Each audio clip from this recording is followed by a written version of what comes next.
Hi everybody, I'm Amy, this is my wife Maggie, and together we are ThinkerThemer, and welcome to our top 10 big box Euro the big one. games of 2023. This is it. Very excited. We split our list this year into two different lists. Yeah. If you missed it last week, we'll pop a link in the description below to our top 10 small box filler light style family games. So there were so many good games in 2023 that we just had to split them. But I'm really excited about this list. This is the list that we have been chipping away at all year. This is the type of games that we absolutely love, the sort of heavier, crunchier strategy Euro style games. So, you know, this is where... This is the heartland. This is where it all began. Exactly. But we're going to first talk about, instead of some honourable mentions, we're going to do things a little bit differently this time. We're going to talk about two games that you won't see on this list. And this is really to head off all of the comments of where are these two games? Yes.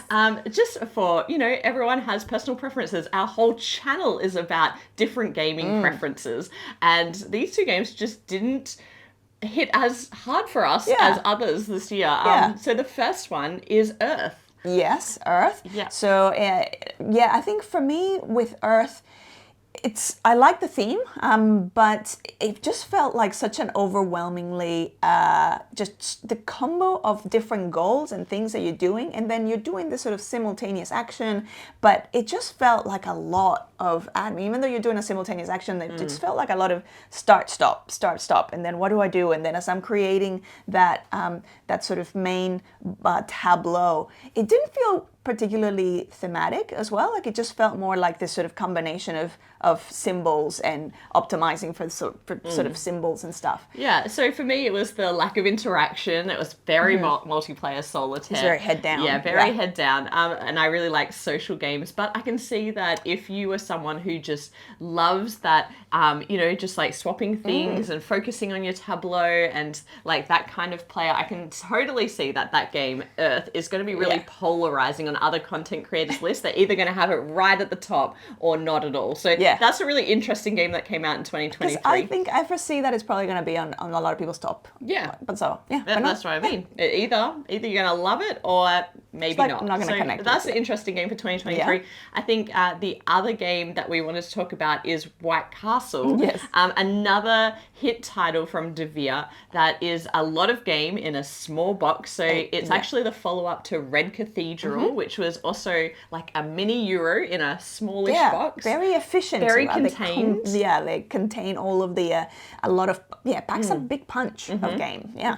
But why isn't this game on your list? It's very abstract. So the way it kind of okay. So you're essentially having these three different areas where you're sending your gardeners and then the courtiers to the castle, and so those three areas make sense. But then everything else plays very much like a what do you call it? Kind of combo of different icons, and that's and the other thing was, like, as you play it over and over again, even though a lot of things vary in terms of the location and the randomized types of objectives that you're going to get, it's still the same kind of handful of things that you're going to be doing. It feel quite similar each time. It does. Yeah. And the thing that everyone loves about this game is you have so few turns, and I do love that pressure. But it almost feels like I don't have enough to do that I can really get things up and going. Got better at it as we played, but just one of those games. It didn't make the list, but for me, it might be. You know, if we had our top 20 or something, it might be further down in the list, but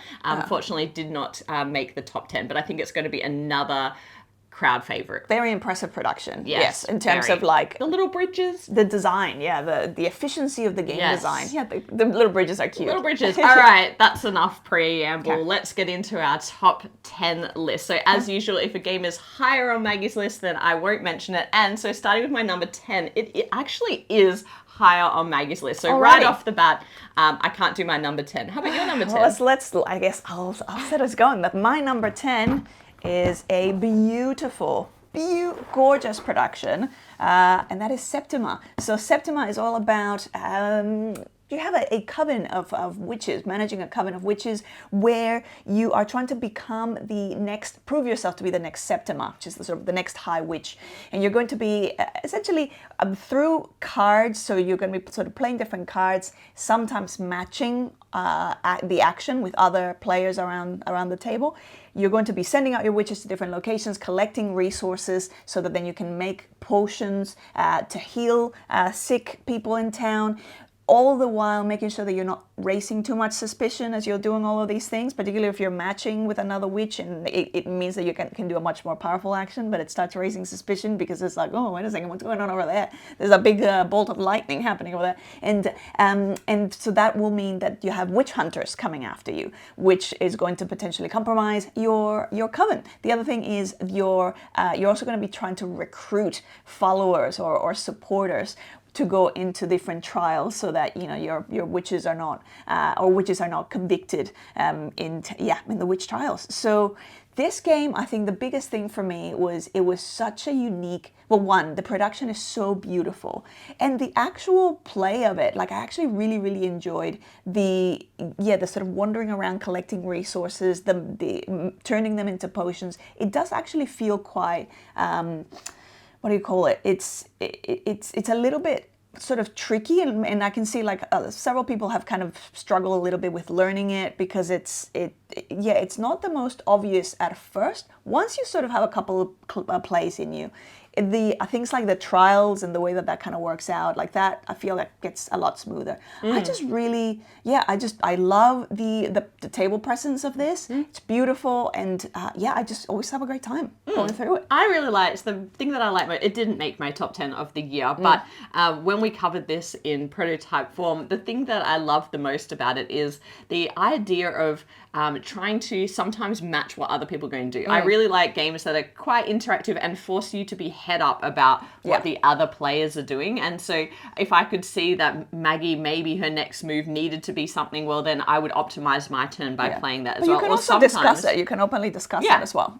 Or sometimes I wouldn't want to, as if I would discuss with you. That's almost like cooperating. But no, sometimes I would just try and predict what you were going to do. But sometimes you don't want to do that because of the suspicion level that you're at. And so I found that really interesting. The thing I liked less was the advanced mode with the track on the side. The rituals track on the side is... Yeah, it just feels never a bit tacked felt, on. It never felt like it was worth the effort that I was putting in. But I really enjoy the core mechanic of this game, and everyone we've shared this with has really enjoyed it. So, there you go. So that's my number 10, Septima. Septima. Guess what? My number 9, I might as well not participate in this list. My number 9 is higher on Maggie's list. So my number 9 is higher on Amy's list. So okay, back to me. All right, my number 8 is a game that is next in a series of games. It is Great Western Trail New Zealand. So if you haven't watched the channel for a very long time, Great Western Trail is it's actually one of my favorite games of all time. I really, really enjoy it. Haven't gotten back to it in a long time because we're always playing new games. But this is the latest in the series. There was the original Great Western Trail, then Great Western Trail Argentina, and then Great Western Trail New Zealand. And in case you didn't know, I was born in New Zealand. All of my family is in Wellington, New Zealand. Yeah. And so when I heard that this was coming, it was so anticipated from me. I was just so excited because it was combining, my... basically where my whole family's from, my home, with one of my favorite games. And the whole idea of Great Western Trail is that you are making your way through a trail of buildings that all of the players are going to contribute to. So you're going to be putting buildings out. And there's this really great deck building element where in the original you are buying cows to go into a deck, and what you want to do is have as much variety as possible by the time you get to the end of your trail, which in the original was going to Kansas. In Great Western Trail New Zealand, you're going to Wellington. So so it is like going home for me. And when you get there in this game, you're going to be selling sheep instead of cows because there's so many sheep in New Zealand. So I love that they made that change. In this game as well, there's a really cool, as you're adding sheep to your deck, and you're moving along the trail, one of the biggest changes is that you can shear those sheep, i.e. you can kind of get rid of the cards for income along the trail, which is a really nice addition. Something they've also added in this one is they've really shortened the rail track where you can take like deliveries of sheep, but at the top of the board it's much like the expansion from the original rails to the north, and you can go visit different islands and they're going to give you different bonuses, but they're also going to unlock different delivery spots, and I really liked that because your deliveries are always based on the value of your sheep, but sometimes you run out of those spots. Anyway, I won't get into it too much, but I will say that this is my favorite of the series, and that is a huge endorsement of this game because I already loved the original. I love this one more than Argentina. Argentina is heavier, I think. It's also more complex. This one is easier to teach. It's easier to wrap your head around, but it still has a lot of complexity in the strategy.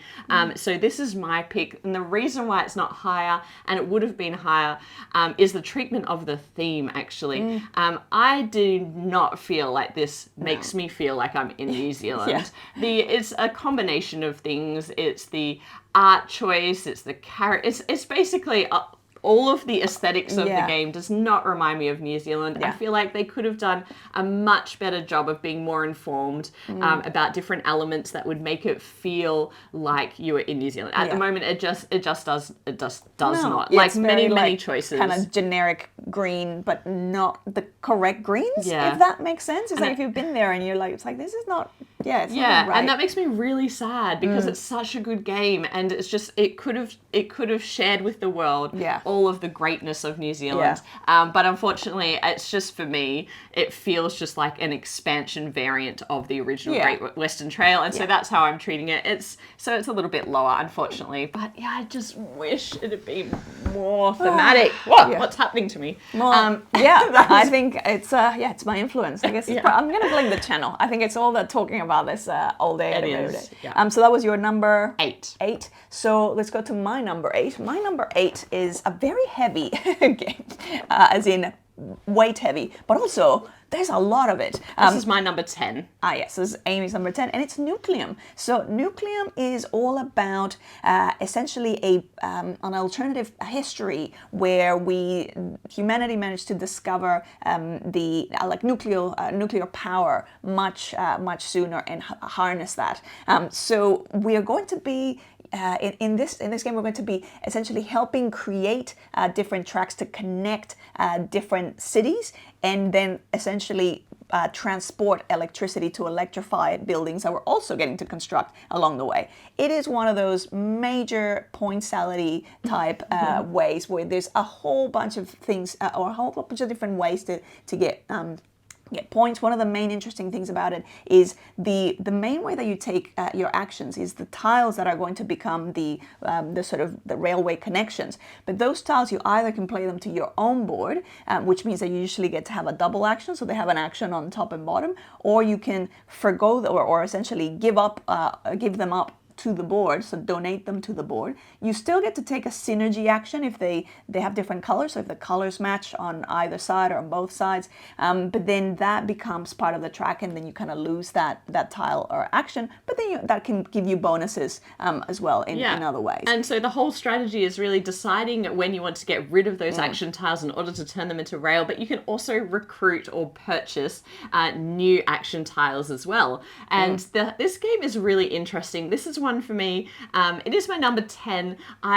But my journey with the game has been such that the first game I was like, I don't think this game is for me. I really didn't enjoy the route building component of it, and that's just a personal preference for that type of game. I was like, oh yeah, I'm connecting cities and buildings, getting electricity to them. Felt like a bit of a slog. But actually, after the second game, I realized that this game is far more Euro than you would expect. I mean, it is a Euro, but it's got that like as Maggie said, the point objectives, you really start to realize it's not really about the route building at all. It's about evaluating in each setup game what objectives are available to me, because there's this really interesting scoring track that is a little bit reminiscent of Great Western Trail, actually, because every time you make a delivery of stars, you go up this track. Just based on all the electricity that you've managed to generate. Yeah. And it's going to activate a different end game scoring ability for you.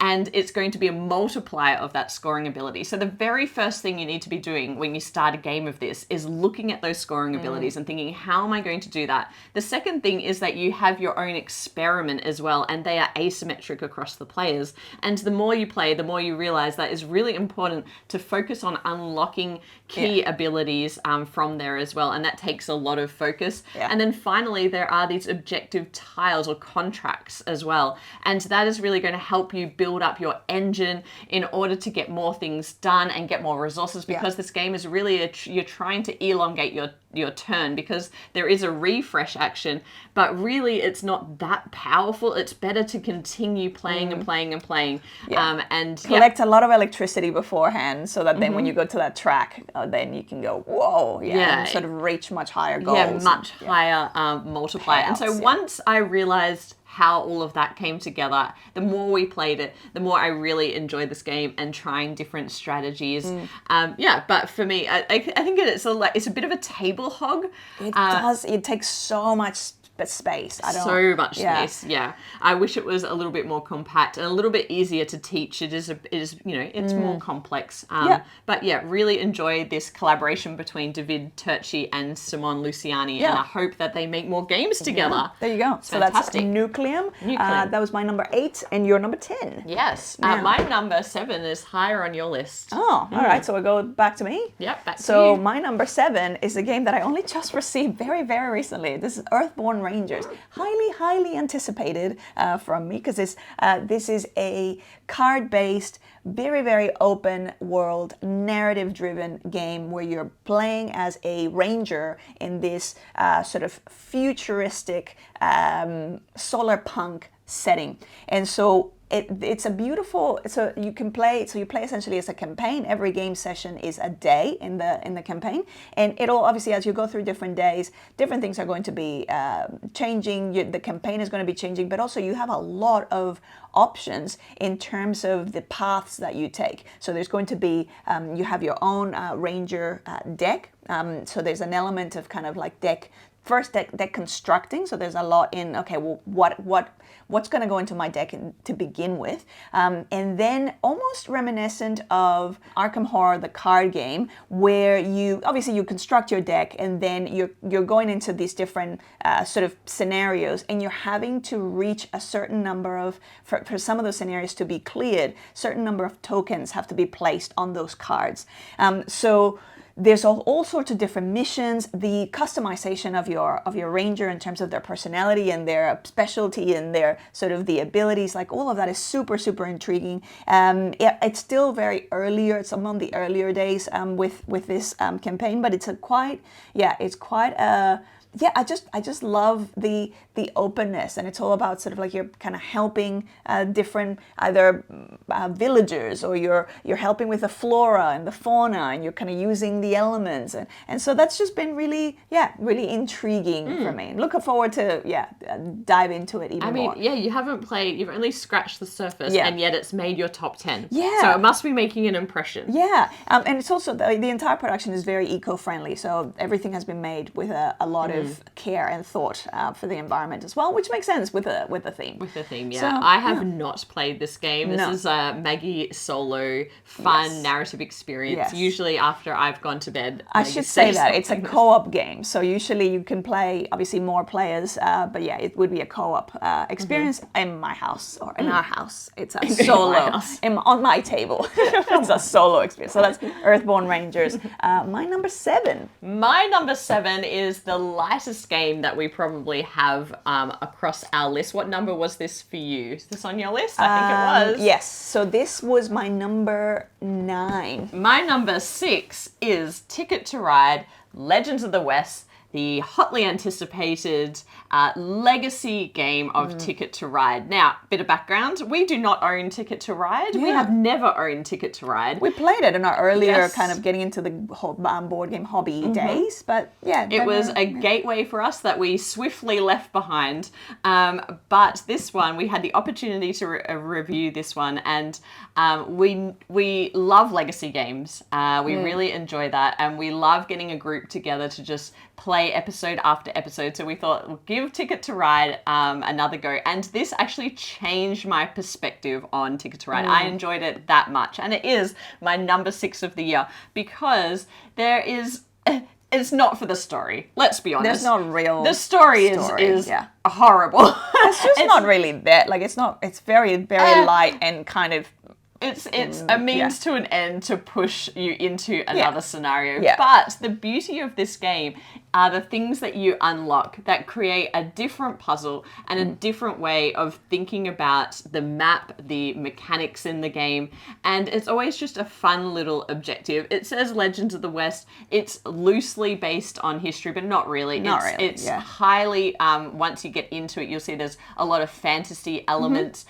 There's a lot of different things that are going on. There's, of course, you have stickers. You've got these contracts that you get earlier in the game. You're trying to work out. And there are so many surprises. I can't spoil anything, but there are things that you reveal in this game that are just wow, every gaming beautiful. session just felt so exciting, and like every time you kind of start something, and so it's still very much the core puzzle, but it just felt like a good shift of an addition to things that just liven things up every single time. So you end up really looking forward to every new gaming session for that. And I also found that the balance between like people winning was pretty good. It wasn't like, oh, one person's just always winning and that's it's like, well, no, actually it sort of, moved things around quite a bit in terms of, that. So I enjoyed that. And I was thinking, should this game be so high up on my list? Honestly, there are so many great big box, heavier games that we've enjoyed, but I have so many fond memories. We played this with my sister. The 3 of us played all the way through. And it was just one of the highlights of the year in terms of gaming experiences. I kept thinking, should it be so high on my list? And then, and there's things that I don't like about this game. It generates a lot of waste, of course, but there's also the fact that the game that it leaves behind, the personalized copy of Ticket to Ride, strips out all of the fun things that you experience along the way. And honestly, I don't need to keep this in my collection. We didn't have a copy of Ticket to Ride. We probably still won't have a copy of Ticket to Ride because it's a bit boring in its final form. But the journey and all the way through is so fun. There's also some like elements that then they don't quite wrap them up as well as a game like Pandemic, where it's like something needs to go away and come back. So it's not super smooth in areas, but even in spite of all those things, the gameplay along the way, the game was so fun. Yeah. So Ticket to Ride Legacy Legend of the West is my number 6 and Maggie's number 9. Number 9. Oh, I need to use my core. All right, engage that core because these boxes are heavy. Going to my number 6. My number 6. It's Space Bees. Space Bees. Apiary. So this game is really interesting because the theme itself has been quite polarizing. Like some people are like, oh yes, Space Bees, and some people are like, Space Bees. Space Bees. I don't get Space why. And bees. I'm probably in the camp. I'm like in the middle. It's like I would have preferred if it was just bees potentially. And some people would prefer if it was just space, like most people in the hobby. But it's been really interesting taking this to cons and playing it with different people, and seeing like some people are just like immediately in love with that combo of a theme. So an apiary is very much a bee worker placement game, but the cool thing about it is your bees evolve. So as you're placing, you might start with very baby level 1 or 2 bees that are going into different worker placement spots. All you're really trying to do is a combination of things. You're trying to collect resources to then build additional tiles to kind of build up your what is it technically? It's like, it's kind of like your hive, but in space. So it kind of looks like a spaceship. Hive. Yeah, your space. That's it. Yeah. So you're adding in all the theme this time around. So, but the little workers, you turn them. Yeah. So like a die. They look like a die, cool. but you don't roll them. So you just as they're going into different worker placement positions, that their value is their strength. So obviously, the higher level bees that you have, the more strength they have, the more powerful the action you're going to take. But as they come back, so when they return, they usually upgrade. And when they reach level 4, when they're about to kind of upgrade again, they hibernate. So you lose that bee, and then you obviously have to make sure that you're growing other bees along the way. And that's one of the things that's going to kind of track the game. So when they hibernate, you get different bonuses, and then that's going to bring in the end of the game along. So it's really interesting because the actual game itself, all the actions that you're taking, they're very straightforward worker placement type actions. Where the real meat of this game for me is in the synergies that you can create as you're building that. As you're building your hive and going, some of those tiles are recruits, and some of them are farms, and so some of them obviously give you more ongoing ability. Some of them are going to have that sort of income and storage space for those resources. But then, and so all of those little, and then also there's the race for the end game objectives, or the end game sort of the tiles that are going to give you more points essentially for different conditions. So all of those, that's where I think I enjoyed the most, and that's where every time I play, I'm like, oh, I wonder what combo I'm going to be able to make and how all of that's going to play together. So yeah, that's it. That's why. Yeah, it's not in my top 10. There were a couple of elements I really enjoyed, like the workers, especially the way that they evolve. But for me, so there's another element of this game I don't think Maggie mentioned, unless I tuned out for a moment, which Possibly I could have. But there's a positive player interaction in the form of worker placement bumping. So basically, you can't be blocked out of a spot, because when you go to that spot, someone else can bump you and then you get your worker back. And actually that means that you very rarely need to retrieve your workers, because they're all getting bumped back to you.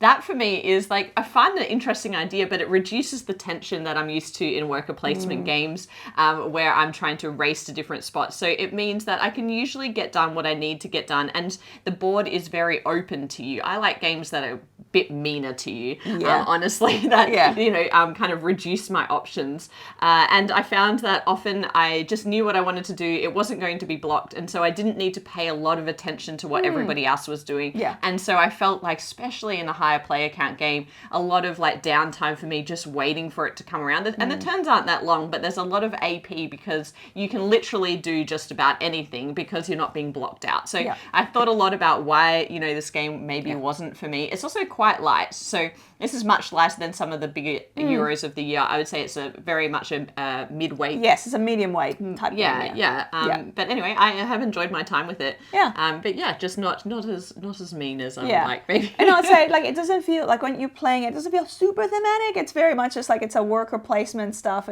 but it's more around the kind of the synergies of the abilities that you're getting to string together.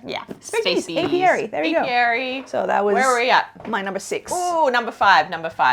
Oh, this one's a heavy one. Okay. My number 5, core. it's also a bit controversial because this came out this year. It is The Castles of Burgundy, the special edition. And I can hear everybody now saying, Amy, this is not a new game. This is not a game. It's a very old game.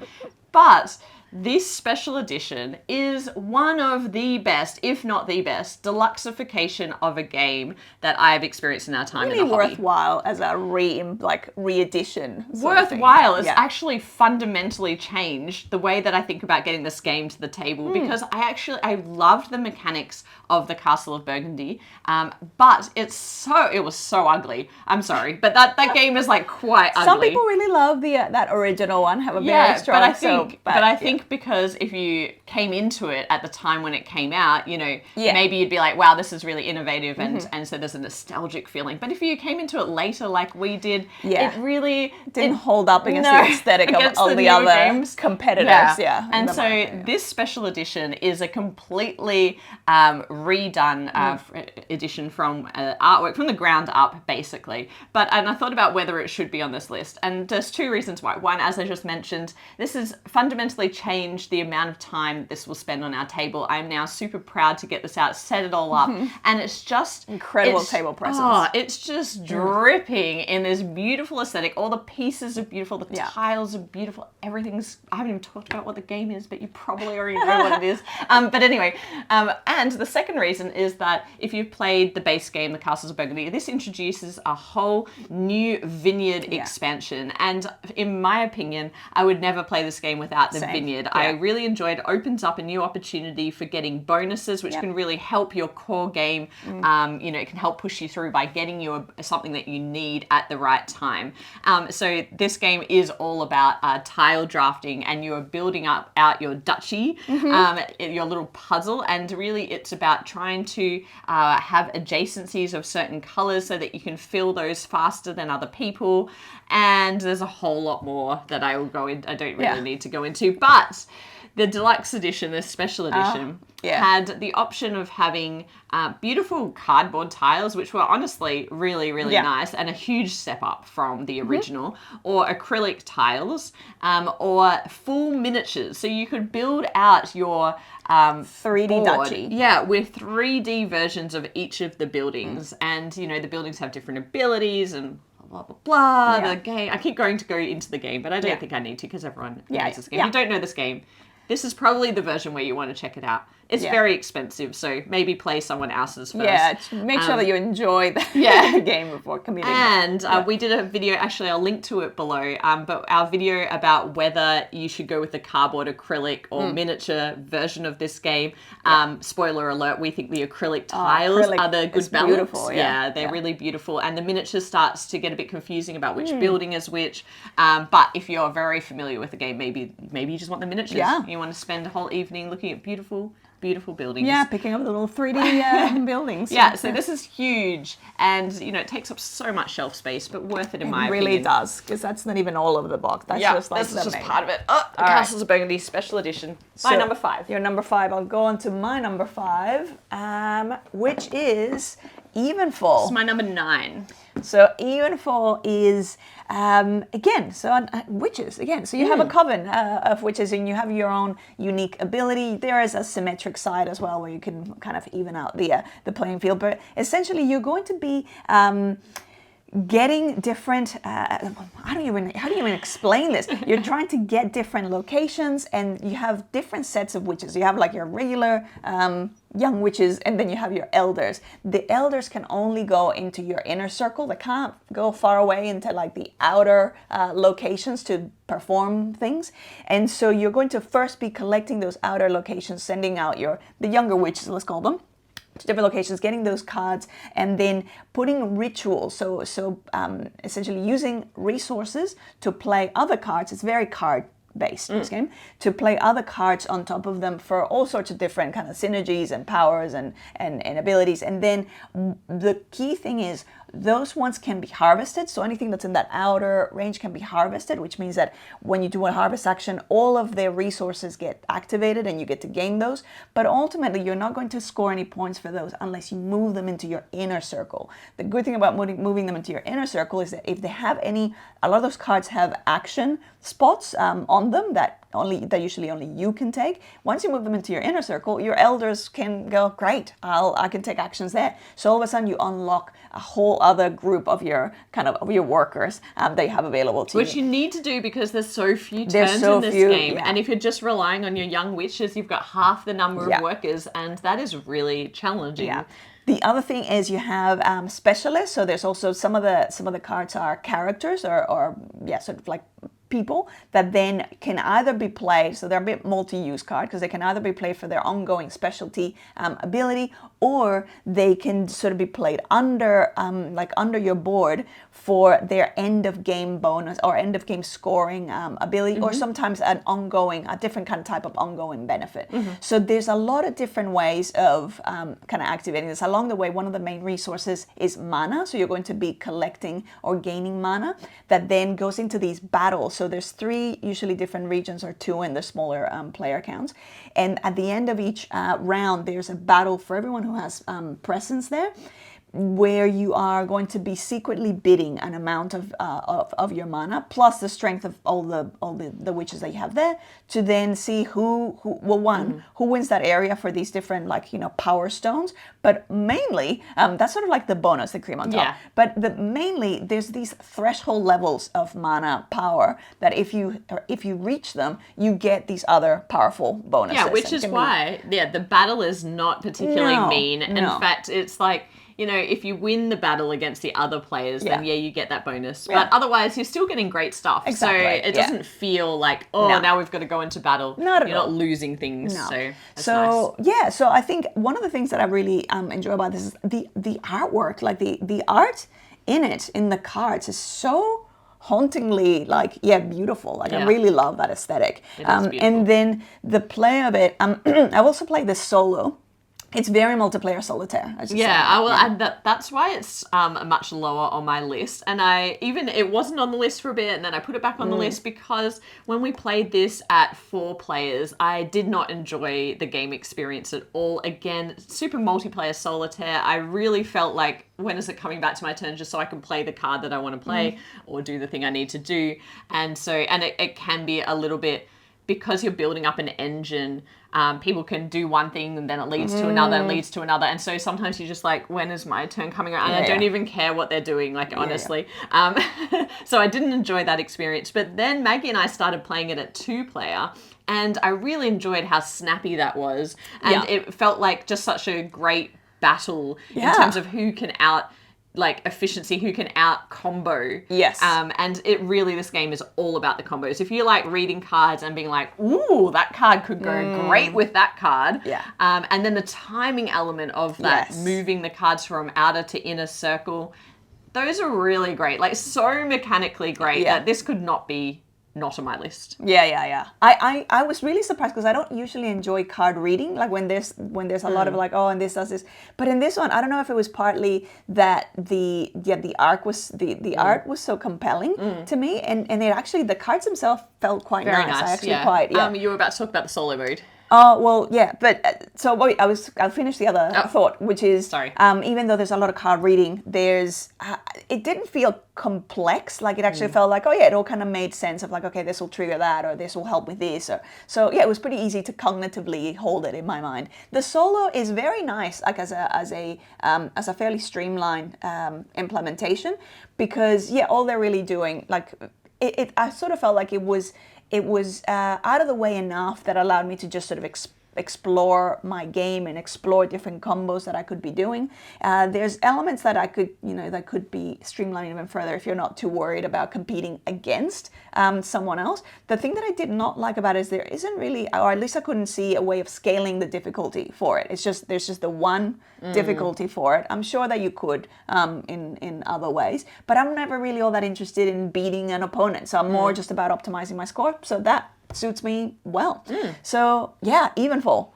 It's a game that it also feels so easy. Like the time to table, like the setup is so quick. And just it feels so satisfying. I think that card action. It is really satisfying. Actually, it's not normally my style of game either. But could not deny. Number 5. Lots of people are going to love that game if you can get your hands on it and give it a go. One thing I'll say, and I'm sure that they'll fix this, the rule book had some moments where it just all of a sudden the English rule switched to German for no reason. I think they did mention that. So, but you can kind of figure it out. Like it was only just in like it was only a couple of the examples, and I was like, wait a second, why don't I understand any of these words? Like, it's a different language. Okay, I'm good. All right, where are we at? Number 4.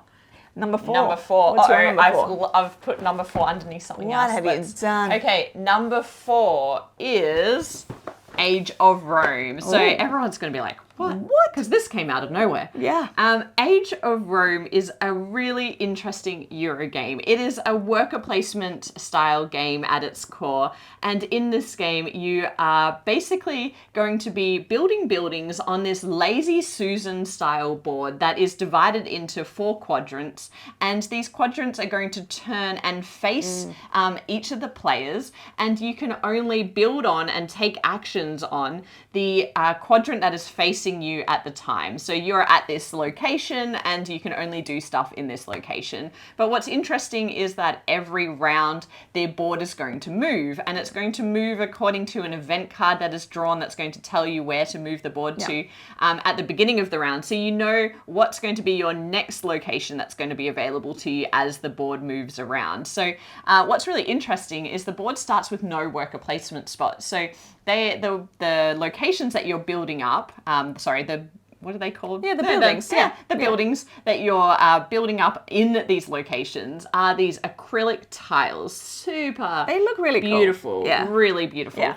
Very effective. They're transparent, semi-transparent. Yeah. And they all relate to a different worker placement action. So if you think you're going to go really strong on the military style area control game, you might be like, well, I need to build more of those buildings, and so I'm going to put those out. But when you build, you also get victory points in the form of glory, which is a track that is really interesting in this game. So as you're building up your victory points, you're going to be moving up this glory track. And when you get to a certain point, you're going to be unlocking new workers, because I think you start the game with just one worker. Yeah, all of the so different punishing. characters. You're like, one action. And one action, now it's done. Yeah. So you really need to quickly unlock the other workers. But what's really interesting is the end of each round, you get the opportunity to take income. And you can just take regular income, or you can take double the income, but you need to lose points on the victory point track. And that element is actually really clever, because you're working out the timing of, well, do I need to get to that other worker? Yeah, is it worth it for me to forgo those actual points for the sake of some short-term cash that could help me build Not the more? Cash is, but also you're foregoing the worker. Yeah. The worker, like an extra turn. Yeah. Very important decision. So that is one element that I really like in this game. I also just like that it is very point salady. You can go after different things, but you need to probably be monitoring what other players are doing. So at the bottom of the board, there's like a military area where you're doing an area control game. So obviously you need to be looking at who's winning in each of those areas. But then there's also this political voting that happens, which creates a stack of tiles in the center. If anyone can do that 3 times in a, basically get their vote, 3 of them in a row, they immediately get 2 points as well, and a lot of points at the end of the game. So you need to be keeping an eye on that as well. And you can be building up your personal pantheon as well, which is going to give you points. But then there's also a take that element. So that's my first warning about this game. Is the take that element is quite strong in this game, in that you can set schemes and you place them down in the location that's facing you at the time. And then as that board moves, those schemes are going to be facing other people. And at the beginning of the round, you get to decide whether you want to activate your scheme. And if you do, it attacks the person that it's like planting a spy that then moves around, and it's like, surprise! It's surprise, like, oh, no. And everybody's faction ability is slightly different in terms of the damage that they do to different people. But if you don't take that at all, there is that element. The other element of this game, I guess you could play it without that. Like, you could sort of house rule it and be like, oh, yeah, you could just take them out. But I really like it, actually, because there's a dynamic between the amount of traps, let's call them, that you set, as well as the bonuses that are unlocks on your board. So the more you do that, it unlocks your ability to take double actions, and that's really important in this game to get more done faster than your opponents. Yeah, that's true. There's another little warning that some people haven't liked in this game, which is the amount of luck. So the first element of luck is the event deck. The event deck is going to dictate the way that the board's going to move, who's going to be first player, and something random that happens, of course, because that is the beauty of an event deck. I love an event deck. I like to adjust my strategy based on something that's happening, but sometimes, of course, that can mean that the thing you were planning is now no longer. I never found the events to be so earth-shatteringly there is one game-destroying, but there is one though that reduces the rounds in the game. That one's tough, because it's like all of a sudden, it already feels quite tight as you're playing, and it's like, and then it means that you don't feel like you have your full experience of the game. But it can be really important at the end. If that comes out towards the end of the game and you lose one round, you won't be able to do what you were planning to do. They do suggest in the rule book, though, that there are cards that you can take out. They're particularly destructive cards. That's one of them. Also, there's a trading deck of cards in which you're drawing cards randomly. Those cards can be used as sets for end game points, or you can use them for their abilities throughout the game. Very tempting. Like throughout, you're like, oh, I really want that ability, but I'm also trying to collect the set. What am I going to do? Exactly. But those are also, of course, random, because you're drawing from a deck, and sometimes it's just luck that you don't pull the card that you need to complete a set. And so there's things like that do introduce. There's a bit of take that. There's a bit of randomness. If you don't mind that in your games, then I highly recommend this game. Obviously, it's number 4 on my list. list. I enjoy this every time I play. I was really worried that the game would not be good at anything but 4 players because of the nature of that changing location and, there's quite a lot of interaction. But I really enjoyed our 2-player game of it. Same, yeah. And it even has a couple of solo modes, and you can even play it co-op. We obviously did not play it co-op, but I do find that I enjoy myself every time that we play. It's very engaging, the whole the puzzle of I've got this much money, which buildings am I going to build, and then how am I going to keep an eye on what's going on in the state of things. There's the take that elements do take back from me. Like every time one of those things happen, I'm like, I just kind of wish it wasn't. You did get a little bit moody in our last game.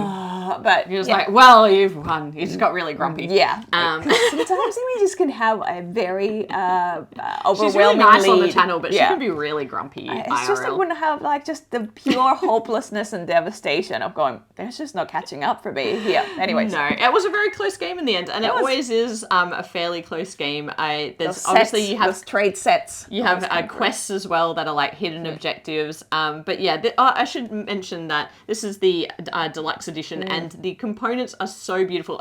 Particularly those acrylic tiles. I love them. Yeah, they're really cool. And in the game, they are limited by player count, so that's always another challenge that you're like, oh, I want to build this building, but can I even? Because are there any left? I say the solo mode for that one, I was intrigued that there was a solo mode that was just essentially just meet these different objectives, which is cool because you're not having to facilitate anyone else. But then they also have a very complex automa that you can play against, which I'm not touching that. It's far too much facilitation. Yes. But, I feel like Age of Rome is going to be another polarizing one. You're either really going to like it or maybe not because of some of the elements. I will say as well, I didn't find the rulebook particularly intuitive. I find it quite challenging. I hope that they maybe revise that in a second edition. We have a friend that always has an iPad on him, and then even though we have the physical rulebook, he'll just be looking at the PDF, and that actually is really, really clever because then you can just because then you can just do a search within the document for a particular keyword.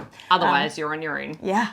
All right, so going to my number 4. My number 4. Oh, another Engage the Core.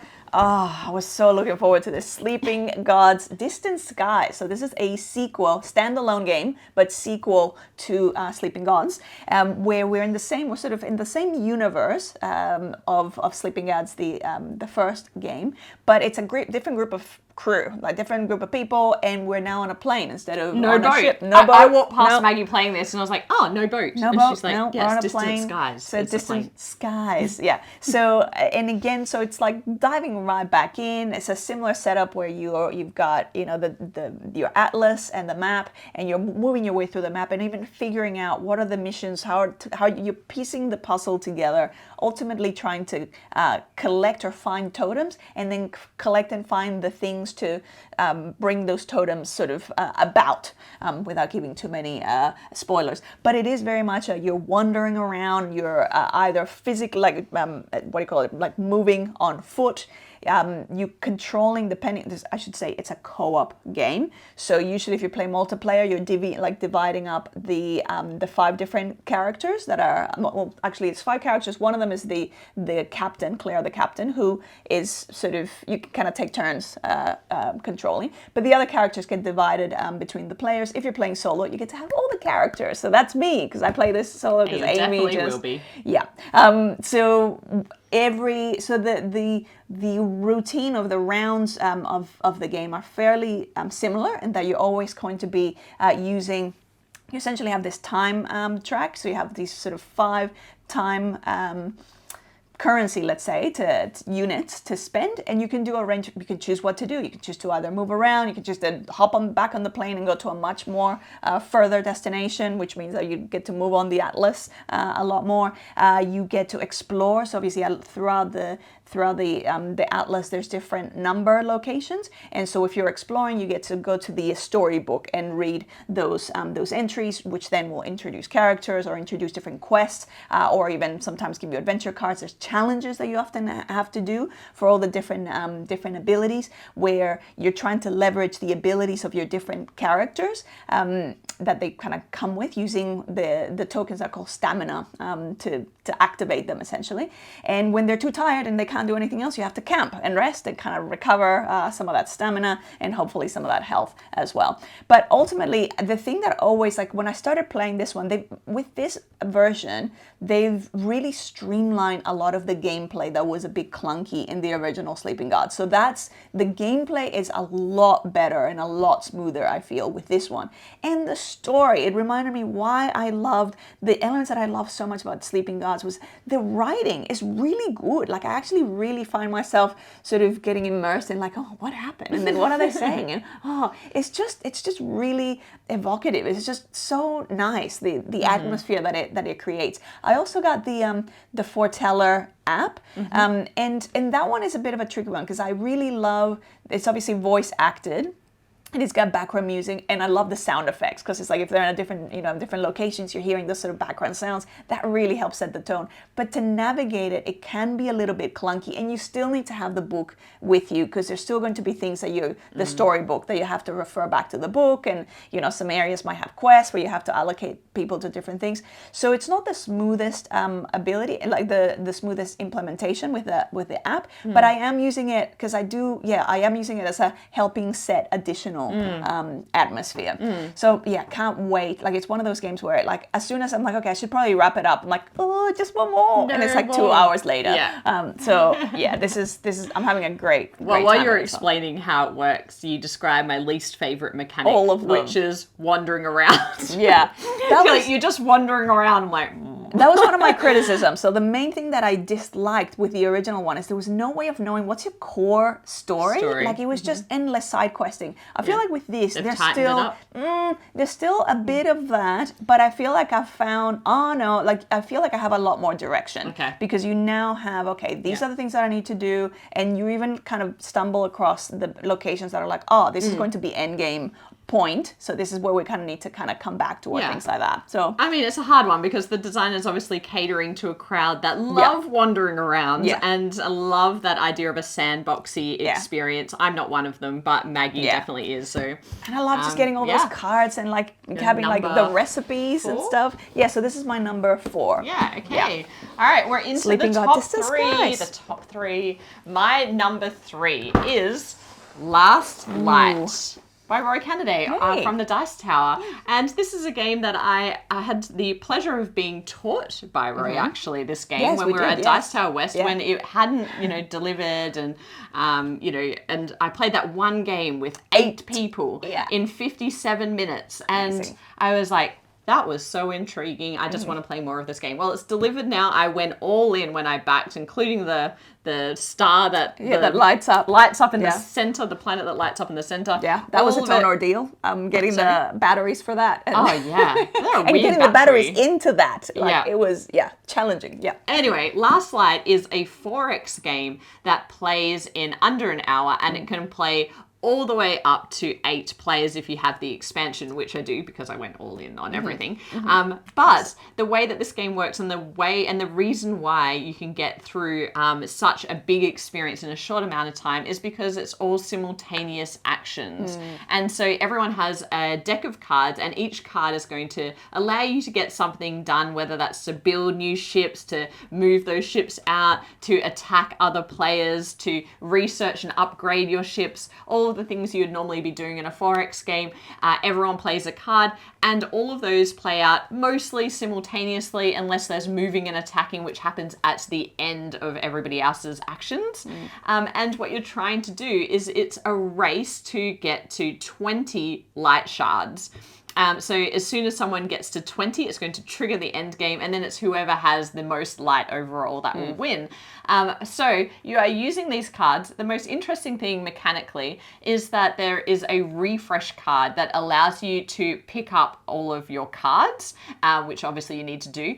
But then everybody leaves their refresh card out, and the round ends when everybody's played their refresh card, and that's going to trigger some scoring, but it's also going to move the universe. The planets are going to shift. So there's a center circle that's going to turn 90 degrees, and then an outer ring that is going to move 45 degrees, meaning that you're creating this new composition of planets. But what's really interesting is that people's ships are in those spaces, and all of a sudden your ships that were in front of you are now over there in front of your opponent who's ready to jump out and attack you. Yeah.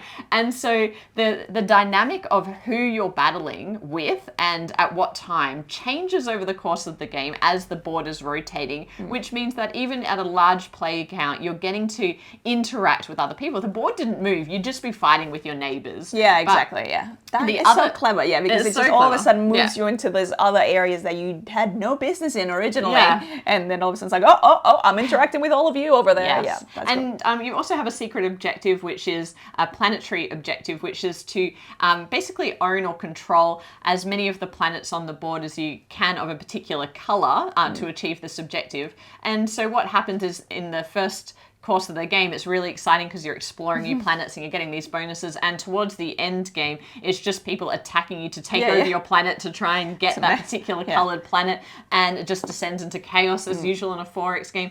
But I really like the arc of this game. I like at the beginning you're just collecting resources and you're getting bonuses on the board in order to build up your ships, and then you're getting more and more powerful ships, you're adding technologies, and the really nice thing as well is that depending on your strategy, there are different ways of getting light. If you just want to focus on building as many technologies as you can, well, you can collect light off the basis of building those. You can also go really attack heavy, and every 4 ships that you get into your graveyard or extractors into your graveyard, you're going to get light that way. So there's just, or you can just go and park yourself, just hang out in the middle of the board. If you go there, every time the round ends, you just get pieces of light. But because that's the case, no one's going to let you park there for too long. They're going to come in and attack you. But I like that too. I prefer this game at higher player counts. I didn't think it would work at 2, but it's fine at 2. Maggie and I have played it at 2, and it still was intensely competitive, but you need to play a 2-player variant that has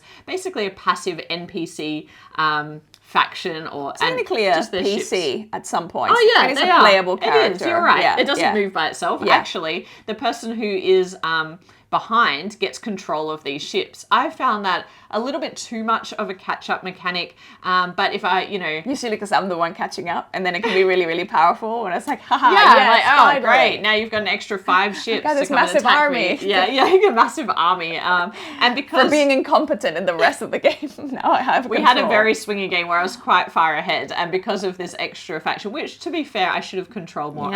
I should have killed them off along the way. It meant that Maggie went from like 10 to 25 in like 1 turn, and so won the game. Anyway, I don't love it at 2. I love this game because actually, mechanically and aesthetically, it's good, it's fine, I like it, it's light, but what I love the most about this game is its accessibility. I can teach this game in 10-15 minutes, and I was wandering around a game day that we were at recently, and people who were like struggling through the rulebook, I'm like, no, let me just teach you. It's so fast and easy to get started, and then it's also very intuitive in like, oh, okay, I play that and I can do this, or I play that and I can do that. And you don't feel like you have huge downtime because you're all playing simultaneously, so it's like you feel engaged the whole way. For me, I think the reason it's not really featured on my list, even though I really appreciate all of those elements that you've talked about, is like that combat element. I don't enjoy that when I'm like, I'm taking you down, and you're taking me down. It's like, I feel like that's just a 4X thing. Yeah, it is. That's the nature of obviously the genre.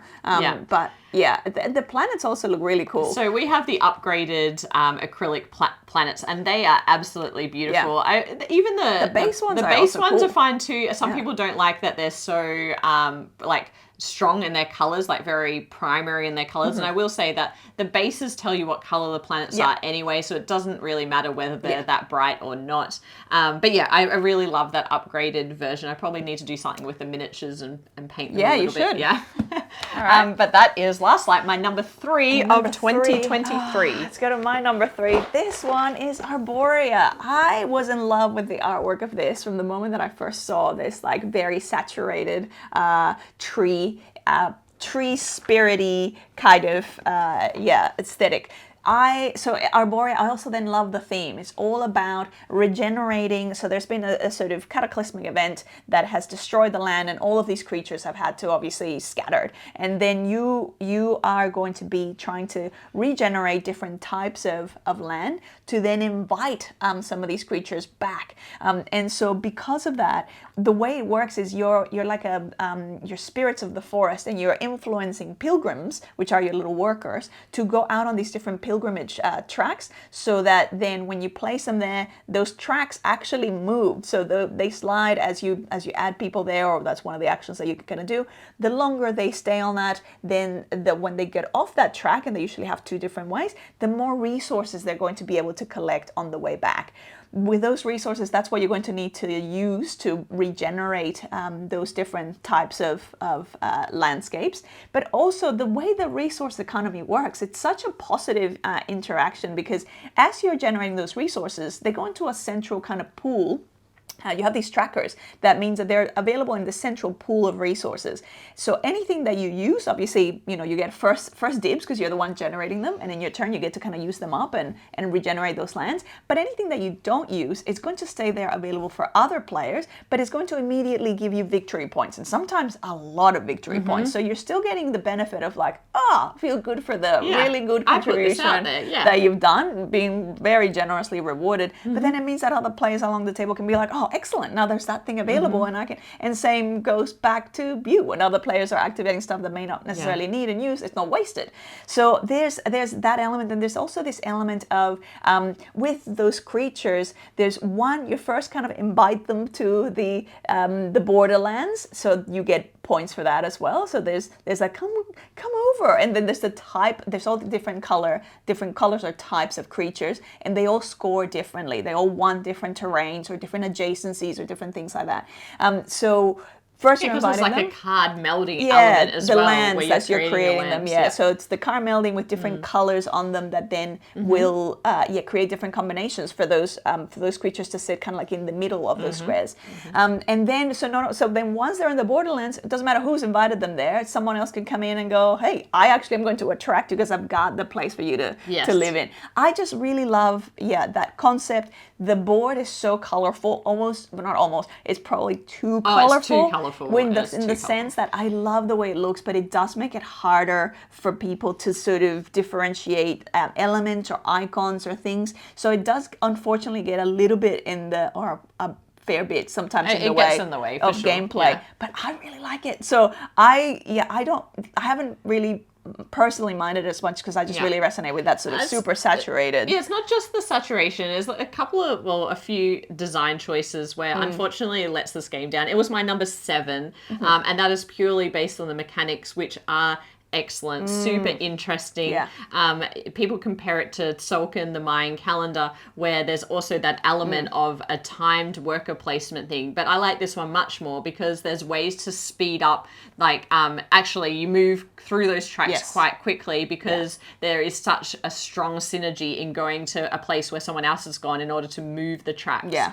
That it's not as much of a downtime issue waiting for your workers to come back. Yeah. But I also really like just the, I don't normally like a shared economy. I'm like, I made that. I don't want someone else to use it. But, this game is much more tactical than it is strategic. It's still strategic, but you have a general sense of what you want to get done. And then you really need to make the most of what the other players are doing. And so I love that high level of interactivity in this game.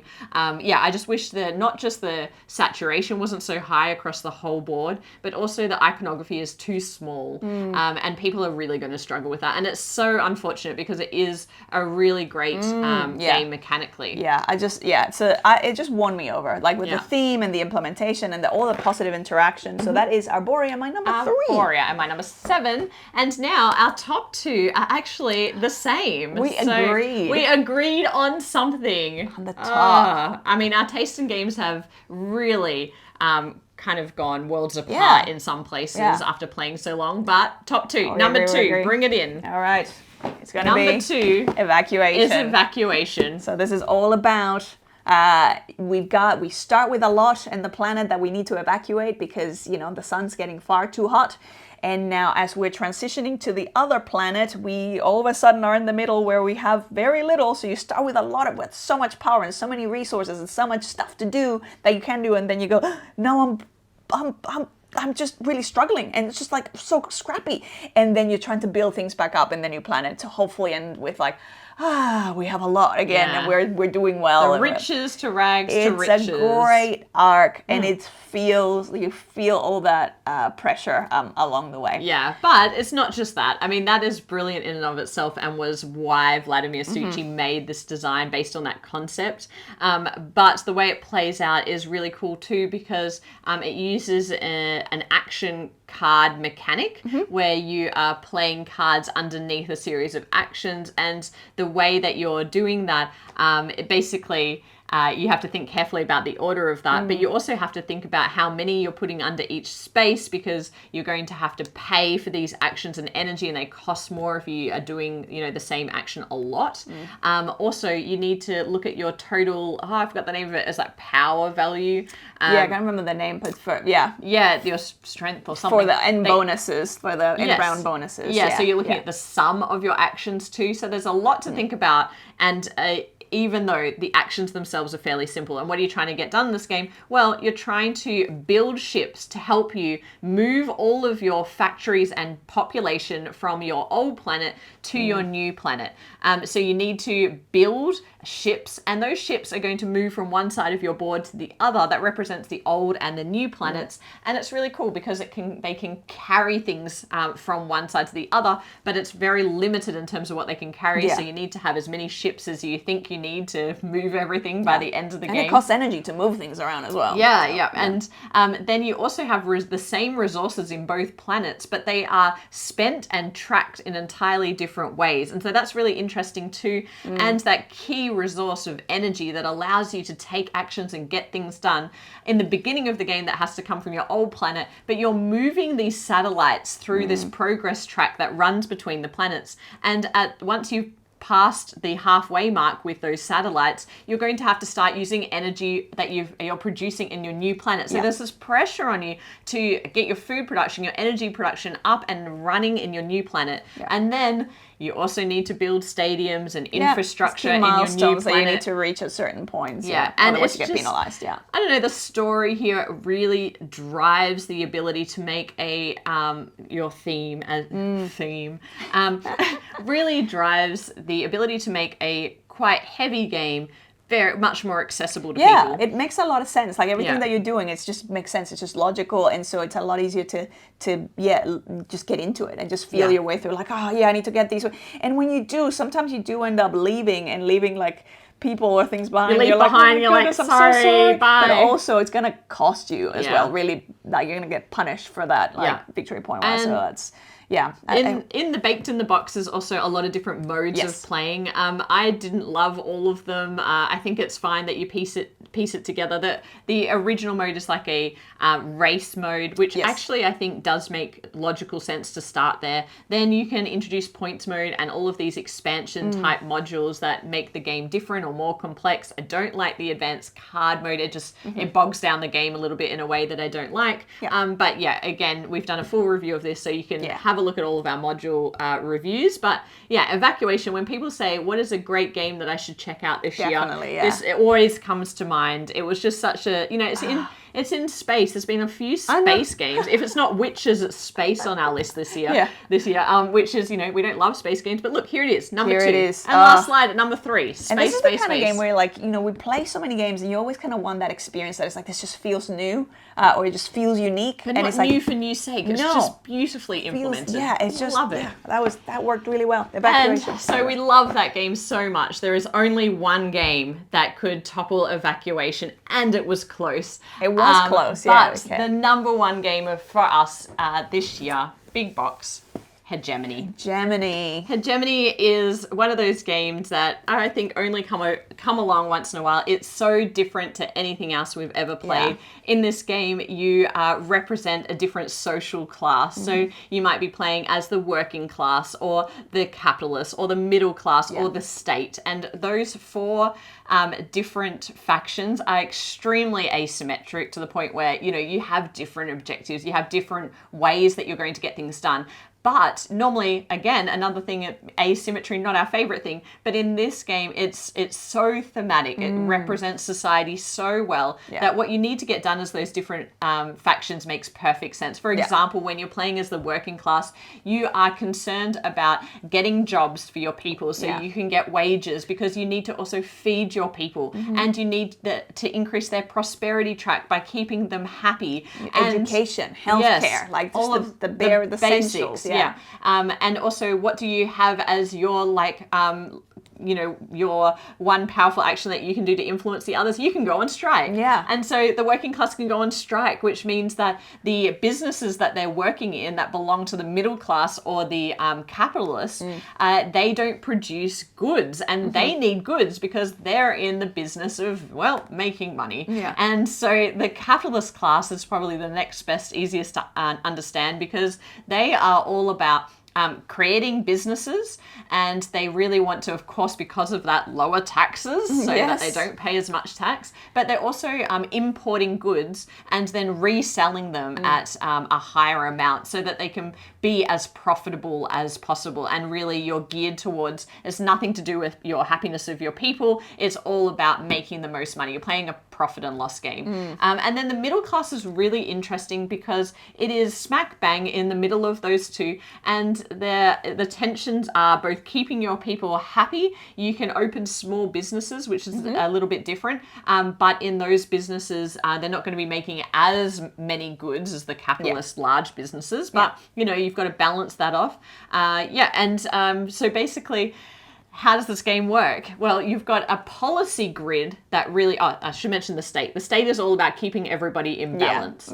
But there's a policy grid, and this grid is the core interesting part about the game. The card play is really cool, should mention, because the cards that each faction is playing are completely asymmetric. The deck is asymmetric, and they make great thematic sense, and they're all about trying to push your agenda forward.